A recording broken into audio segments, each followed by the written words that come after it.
Nagana siya sa laptop eh, yung monitor eh. Pero ngayon dito sa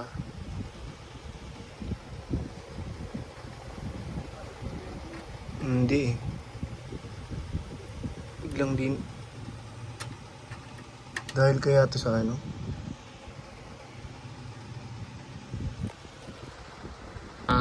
laptop gumagana yung monitor.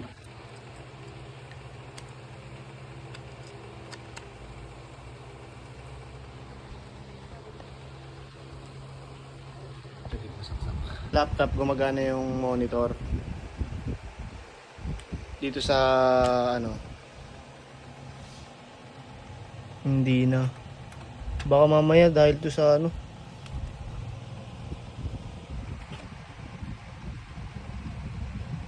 sa hard drive. Hindi ko rin kasi alam kung ano pa yung hard drive na yun eh. Sa kulit natin dito.